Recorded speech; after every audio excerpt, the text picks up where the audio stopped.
Hi viewers, இன்னைக்கு நம்ம starter evening snack சீரீஸில் ஸ்வீட் பொட்டேட்டோ லாலிபாப்ஸ் எப்படி பண்ணுறதுன்னு பார்க்கலாம். வெறும் 15 நிமிஷத்தில் ஒரு அசத்தலான ஈவினிங் ஸ்நாக்ஸ். சக்கரவள்ளி கிழங்கு அப்படின்னு சொன்னாலே சாப்பிடாதவங்களுக்கு இது கண்டிப்பாக செஞ்சு தாங்க. அவங்க நம்பவே மாட்டாங்க நீங்கள் இந்த ரெசிபி சக்கரவள்ளி கிழங்குல தான் பண்ணீங்க அப்படின்னு. பசங்க லஞ்ச் பாக்ஸ்க்கும் நீங்கள் இதை தாராளமாக கட்டித்தரலாம். வாங்க பார்க்கலாம் எப்படி செய்கிறதுன்னு. முதல்ல சக்கரவள்ளி கிழங்கு 2 மீடியம் சைஸ் வேக வச்சுக்கோங்க. வேக வச்ச சக்கரவள்ளி கிழங்குல 1/2 ஸ்பூன் உப்பு, 1/2 ஸ்பூன் காரத்தூள் சேர்த்துக்கோங்க. கூடவே 1/2 ஸ்பூன் கரம் மசாலா கூட சேர்த்துக்கணும். நல்லா பிசைஞ்சுக்கோங்க. தண்ணியெல்லாம் இருவிட்டு தான் பிசைஞ்சுக்கணும். சக்கரவள்ளி கிழங்கு நல்லா பிசைஞ்சக்கப்புறம் 25 கிராம் க்ரீம் சீஸ் சேர்த்துக்கிறேன். அப்படியே உங்கள்கிட்ட க்ரீம் சீஸ் இல்லைன்னா நீங்கள் சீஸ் கூட சேர்த்துக்கலாம். ரெண்டும் நல்லா சேர்ந்து பிசைஞ்சுக்கோங்க. இப்போது ஸ்டஃபிங் ரெடி ஆயிடுச்சு. அடுத்து கலர் சப்பாத்தி செய்கிறதுக்கு ஒரு மிக்ஸி ஜாரில் பாலக்கீரை சேர்த்துக்கிட்டு நல்லா அரைச்சிக்கோங்க. க்ரீன் கலர் ரெடி ஆயிடுச்சு. அடுத்து 1 கப் கேரட் மிக்ஸி ஜாரில் சேர்த்துக்கிட்டு நல்லா அரைச்சிக்கோங்க. தேவைப்பட்டால் தண்ணி சேர்த்து அரைச்சிக்கோங்க. அதே மாதிரி பீட்ரூட் கூட 1 கப் சேர்த்துக்கிட்டு கொஞ்சமாக தண்ணி விட்டு அரைச்சிக்கோங்க. இப்போது நம்மளுக்கு red colour, green colour, orange colour ready ஆகிடுச்சு. எல்லாமே ஸ்ட்ரெயின் பண்ணிக்கோங்க. இப்போது நம்ம செஞ்சு வச்சுருக்கிற கலர் ஜூஸ் கோதுமை மாவில் சேர்த்து கலந்துக்கணும். முதல்ல ஆரஞ்சு கலர் கலந்துக்கலாம்.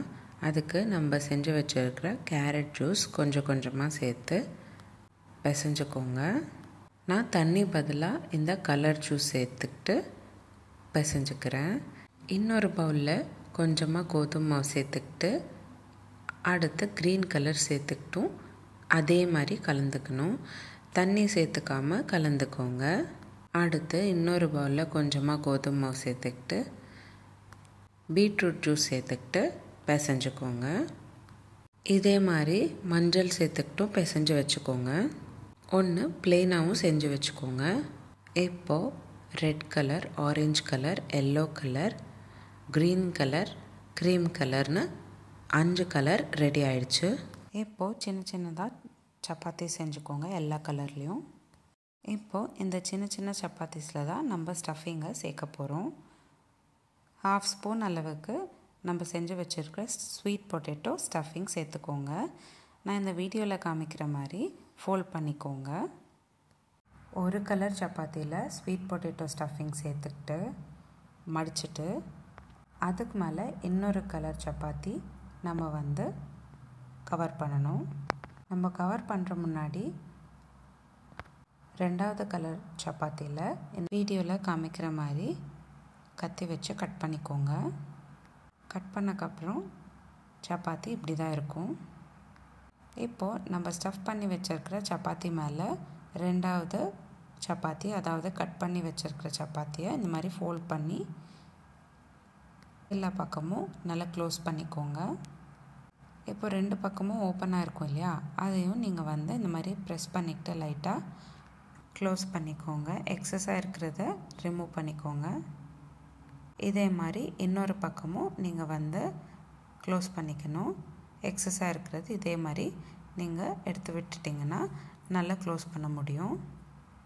இதே மாதிரி உங்களுக்கு தேவைப்பட்ட கலர்ஸ் எல்லாமே இந்த மாதிரி சின்ன சின்னதாக ஸ்டஃப் பண்ணிவிட்டு ரெடி பண்ணி வச்சுக்கோங்க.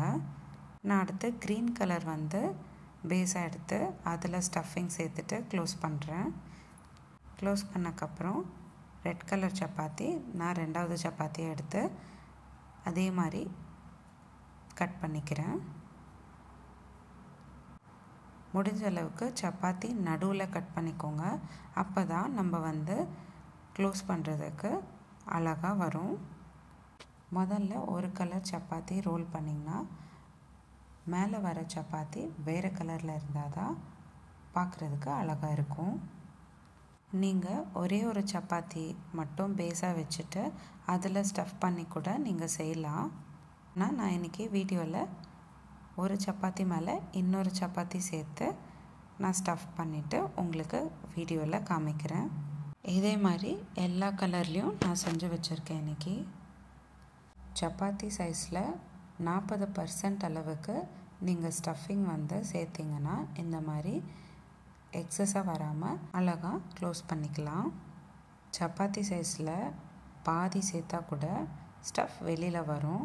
அதனால் நீங்கள் முடிஞ்ச அளவுக்கு கம்மியாகவே ஸ்டஃப் வந்து பண்ணிக்கோங்க. பசங்க லஞ்ச் பாக்ஸ்க்கும் நீங்கள் இந்த ரெசிபி ட்ரை பண்ணலாம். இப்போது நம்ம லாலிபாப்ஸ் எல்லாம் ரெடி பண்ணியாச்சு. ரெடி பண்ண லாலிபாப்ஸை நம்ம வந்து டீப் ஃப்ரை இல்லைன்னா ஷாலோ ஃப்ரை பண்ணிக்கலாம். நான் இன்றைக்கி 50 ml எண்ணெய் சேர்த்துக்கிட்டு அதில் செஞ்சு வச்சுருக்கிற லாலிபாப்ஸை சேர்த்து டீப் ஃப்ரை பண்ணிக்கிட்டேன். 2 பக்கமும் திருப்பி விட்டுக்கிட்டு வேக வச்சுக்கிட்டேன். எல்லா லாலிபாப்ஸும் நல்லா வெந்தக்கப்புறம் ஒரு பிளேட்க்கு மாற்றிக்கோங்க. லைட் ப்ரௌன் ஆனால் போதும், ரொம்ப நேரம் வேக வைக்கணும்னு அவசியம் இல்லை. இப்போது நம்ம ஃப்ரை பண்ணி வச்சுருக்கிற லாலிபாப்ஸ்க்கு டூத்பிக் சேர்த்துக்கிட்டு டிசைன் பண்ணிக்கிட்டேன். அவ்வளோதான், evening snacks sweet potato lollipop ready ஆகிடுச்சு. உங்களுக்கு இந்த வீடியோ பிடிச்சிருந்தா லைக் பண்ணுங்கள், ஷேர் பண்ணுங்கள். நீங்களும் இந்த ரெசிபி ட்ரை பண்ணிவிட்டு எனக்கு கமெண்ட் பாக்ஸில் எப்படி இருந்ததுன்னு கமெண்ட் பண்ணுங்கள். இந்த மாதிரி டெய்லி ஒரு ரெசிபி பார்க்குறதுக்கு என்னோடய சேனல் சப்ஸ்கிரைப் பண்ணிக்கோங்க. மீண்டும் சந்திப்போம் ஒரு அழகான ரெசிபியுடன். தேங்க்யூ.